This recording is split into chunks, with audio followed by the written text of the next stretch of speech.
வந்திருக்கும் அனைவருக்கும் வணக்கம், மாலை வணக்கம். ட்ரிபிள் டீன்னு பேர் வச்சுருந்து 4 மணிக்கு ஆரம்பிச்சிருந்தா ட்ரிபிள் டீ ஓகே.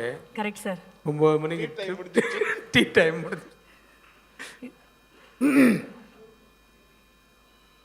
ரொம்ப சந்தோஷமான ஒரு விழா.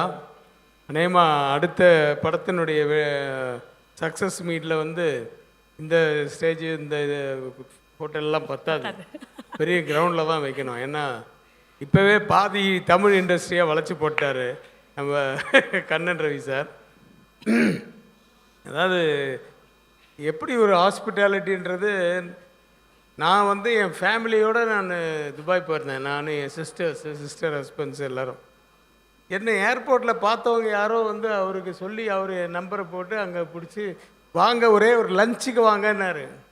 போனால் 168 வகை சாப்பாடு, சாப்பிடவே முடியல. அப்படி அவர் ஆனால் எதுவுமே சாப்பிட மாட்டார். இது நான் செஞ்சது, இது வந்து நான் ஸ்பெஷலாக என்னோடய மேற்பார்வையில் செஞ்சு இது சாப்பிட்டு பாருங்க அதை சாப்பிட்டு பாருங்க எல்லாத்தையும் சாப்பிட வச்சுருவார். அப்படி ஒரு ஏன்னா நம்ம தமிழர் உலகத்துக்கு சொல்லுவாங்கள்ல இந்த விருந்தோம்பல், இந்த விருந்தோம்பலில் அண்ணனை அடிச்சுக்கிறதுக்கு ஆள் கிடையாது. அண்ணனை நம்ம ஜீவா படத்துக்கு வாழ்த்து வந்த அனைவருக்கும் என் குடும்பத்தின் சார்பாக நன்றி நன்றி நன்றி. சீமான் உட்பட எல்லாரும் வந்திருக்கீங்க, ரொம்ப சந்தோஷமாக இருக்குது. ஏன்னா ஜீவா ஒய்ஃப் வந்து ஜீவாவோட பையனை இன்ட்ரடியூஸ் பண்ணும்போது பையன் தான் எனக்கு ஷாக்கு. இப்படி பார்க்குறேன் நான், அந்த அளவுக்கு ஹைட்டு. அவங்க உடனே சொல்கிறாங்க, ஏய் உன்னை குழந்தையிலேருந்து தெரியும். நான் சொன்னேன் உங்கள் அப்பாவையே குழந்தையிலேருந்து தெரியல. ஏன்னா என்னோடய 2வது படத்தில் வந்து ஜீவா வந்து கிருஷ்ணர் வேஷம் போட்டு சரத்குமார் சார் மேலே யானை படுற மாதிரி ஷார்ட்டில் நடிச்சிருப்பாப்புல. அப்போ இருந்து தெரியும். ஸோ எங்கள் குடும்பத்து பையன் நான் சொன்னது காரணம் அதுதான். எனக்கு கொஞ்ச நாட்கள் வந்து வெற்றிகள் அமையாமல் இருந்தது. இப்போ தான் ஆரம்பிச்சிருக்கு செகண்ட் ரவுண்டு. இந்த ரவுண்டில் ஒரு பெரிய கலை கட்டினோன்னு உங்களுடைய வாழ்த்துக்களோடு நான் அவரை வாழ்த்துறேன். மிகப்பெரிய வெற்றி அடையணும். நான் இந்த படம் வந்து ப்ரீமியர் கூப்பிட்டுருந்தாங்க, போயிருந்தேன், பார்த்தேன். நானும் என் ஒய்ஃபு போயிருந்தோம். நான் முதல்ல எதிர்பார்க்காம ஏதோ ஒரு படம் சரி ஓகே நம்ம ஒருத்தர் கூப்பிட்றாங்க சரி மரியாதை கொடுத்துட்டு போகணுன்ட்டு போய் பார்த்தா எனக்கு வந்து படம் ஆரம்பிச்சது தெரியல, இன்டர்வல் வந்தது தெரியல, முடிஞ்சது தெரியல, அப்படி போயிடுச்சு.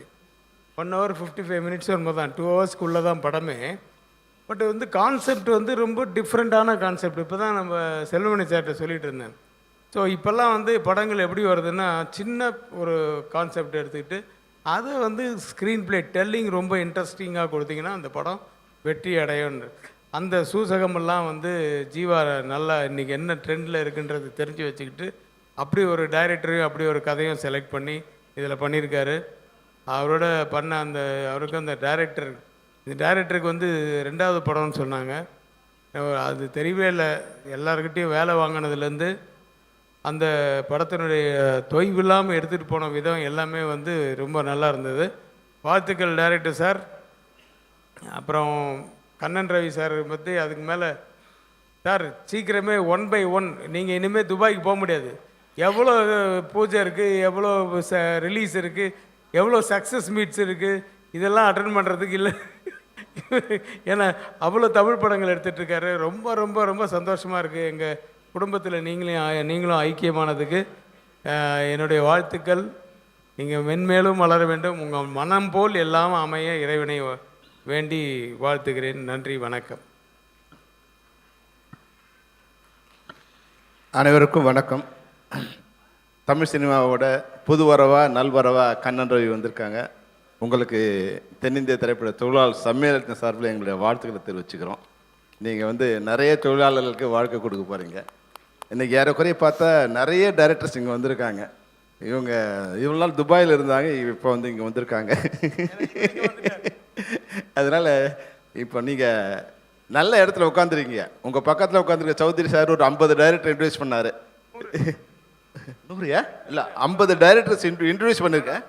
100 படம் 50 டைரக்டர்ஸ் இன்ட்ரடியூஸ் பண்ணியிருக்காரு. நீங்கள் பக்கத்தில் உட்காந்ததால் நிச்சயமாக நீங்களும் ஒரு 50 படம் குறையாமல் பண்ணுவீங்க. ஏன்னா இங்கே உட்காந்துருக்கும்போது சௌத்ரி சார் சொன்னார் டைம் சேஞ்ச் ஆகிடுச்சுன்னு.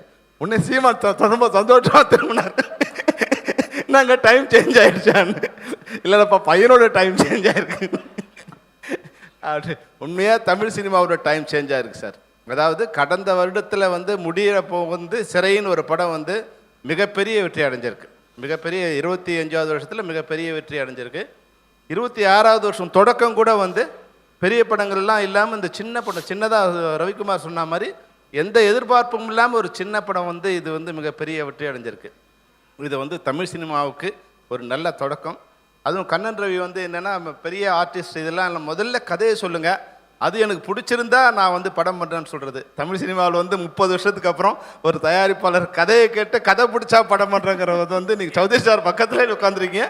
நிச்சயமாக இது ஒரு நல்ல விஷயம். ஏன்னா கண்டென்ட் தான் இன்றைக்கி வந்து சினிமாவை வந்து சரியான பாதை கொண்டு செல்லக்கூடிய விஷயம். வந்து ஆடியன்ஸ் வந்து நிறைய புளிச்சு போயிடுச்சு அவங்களுக்கு வந்து ஸ்லோ மோஷனில், ஹை ஸ்பீடில், லோங்கில், ஐயங்களில் பார்த்து ஒரு சொன்ன மாதிரி டைரக்டர் ரவிக்குமார் சொன்ன மாதிரி ஒரு சின்ன கண்டென்ட் எடுத்துருக்கு. நான் கூட இந்த படம் பார்க்கும்போது இவ்வளோ இது எப்படி வருது கதையாக நீங்கள் ஒத்துக்கிட்டீங்கன்னு தெரியல. முதல்ல இதை ஒத்துக்கிட்டதுக்கே ஒரு பெரிய விஷயம். ஆனால் அந்த கதையை நிஷாந்த் நீங்கள் வந்து really you done great job.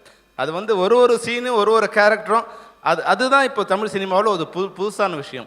ஜீவாவுக்கு ஒரு ஹீரோயினே இல்லாமல் வந்து ஒரு கதையை கொண்டு போயிட்டு அழகாக வந்து, ஏன்னா வழக்கமாக வந்து ஒரு ஜீவா வந்து ஒரு ஹீரோயின் சாங்கு டூயட் அப்படிலாம் இல்லாமல் ஒரு புதுசான வந்து ஒரு மாற்றி யோசித்து அந்த கதையை, ஒரு சின்ன கதையை ரொம்ப அழகாக பண்ணியிருக்கீங்க. உங்களால் வந்து ஒரு 50 டைரக்டர் வர போகிறாங்க சினிமாவுக்கு. அது வந்து ஏன்னா நீங்கள் கண்ணன் ரவிக்கு வந்து ஏற்கனவே அது குரங்கு அது கல்லுவரை குடிச்சிச்சு பண்ண, அது ஏற்கனவே வந்து அண்ணே சார் 10 படம் பண்ணணும் 20 படம் பண்ணணும்னு சொல்லிட்டே இருப்பார். இனிமேல் யார் நினச்சாலும், ஆண்டவனே நினச்சாலும் கண்ணன் ரவி 50 படம் இருக்கிறது யாரும் நிறுத்த முடியாது. அது தமிழ் சினிமாவுக்கும் எங்களுக்கு ஒரு நல்ல விஷயம். நிச்சயமாக தமிழ் சினிமா ஒரு நல்ல விஷயத்தை நோக்கி போயிட்டுருக்கு. இந்த நேரத்தில் வந்து தமிழ் சினிமாவில் வந்து எல்லாருமே வந்து என்னென்னா, இப்போது நாங்கள் வந்து பணம் சொல்லுவோம், கதை சொல்லும்போது சௌத்ரி சாரோ இல்லை இப்ராஹிம் ராவத்தரோ இல்லை வந்து யாரோ தமிழ் ப்ரொடியூசர் போய் தமிழில் கதை சொல்லிகிட்டு இருந்தோம். ஆனால் இன்றைக்கி நிலைமை எப்படி இருக்குன்னா, நாங்கள் போயிட்டு ஒருத்தர்கிட்ட கதையை சொல்லி பிச் டேக் பண்ணு அதை இங்கிலீஷ் சொல்லி sir is coming is going sir அப்படின்னு வந்து எங்களுக்கு தெரியாத ஒரு லாங்குவேஜில் வந்து கதையை சொல்கிற மாதிரி ஒரு அவலமான சூழ்நிலை வந்து தமிழ் சினிமாவில் இருக்குது. அது மாதிரி தமிழ் சினிமாவில் தமிழ்நாட்டில் படம் எடுக்கிற ப்ரொடியூசர்ஸ் இருந்தால் தமிழ் சினிமா நல்லா வளரும்.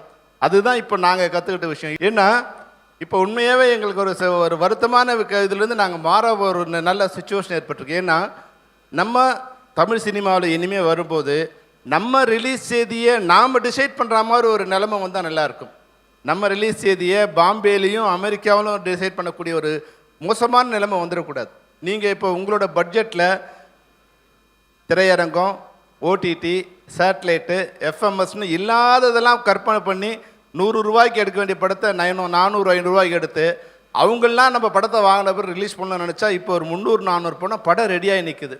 தயவுசெய்து திரையரங்கங்கள் நல்லா இருந்தால் தமிழ் சினிமா நல்லாயிருக்கும். திரையரங்கத்தில் என்ன வசூல் வருமோ அந்த வசூலுக்கு நீங்கள் படம் எடுங்க. மீதி வரதெல்லாம் லாபத்தில் வச்சுட்டு சம்பளத்தை வச்சு அவங்கவுங்களுக்கு பிரித்து கொடுத்துருங்க. இந்த எவனையும் போய் யாரும் நிற்க வேண்டிய அவசியம் இருக்காதுங்கிறதுக்கு தான் இந்த படம் ஒரு உதாரணம். அதுதான் தமிழ் சினிமாவுக்கு ஒரு வளர்ச்சியாக இருக்கும். அதை எடுத்திங்கன்னா நல்ல கண்டென்ட் வரும். இப்போ போய் நான் போய் 16 வயசில் கதையை எப்படி சொல்கிறது? இந்த கதையை இப்போ இந்த கதையை ட்ரிபிள் டி கதையை போய் ஒருத்தர் சொல்கிறதுக்கு வந்து வேற ஒருத்தரோட போய் சொன்னால் நிச்சயமாக அவரால் பிடிச்சிக்க முடியாது. சிறை மாதிரி படங்களோட கதையை யார்கிட்டையும் சொல்லி அதை விளங்க வைக்கவும் முடியாது. அப்போது தமிழ் கலாச்சாரத்தை, தமிழ் மொழியை நல்லா தெரிஞ்ச தயாரிப்பாளர் இருந்தால் மட்டும்தான் தமிழ் சினிமா நல்லா வளரும். அதர் லாங்குவேஜ் இங்கே வரக்கூடாதுன்னு நான் சொல்லலை. ஆனால் நம்மளுடைய கலாச்சாரத்தையும் மொழியும் தெரிஞ்சுக்கிற மாதிரியான தயாரிப்பாளர் வரணும். அந்த வகையில் ஒரு நல்ல வரவாக கண்ணன் ரவி வந்திருக்காரு. அவருடைய குணமும் அவருடைய பண்புக்கும் அவருடைய நட்புக்கும் நம்முடைய தமிழ் சினிமா அவருக்கு எப்பவும் கை கொடுக்கும். வாழ்க வாழ்க கண்ணன் ரவி, நிஷாந்த், தீபக் எல்லாருக்கும் என்னுடைய வாழ்த்துக்களை தெரிவித்து விடைபெறுகிறோம். நன்றி, வணக்கம்.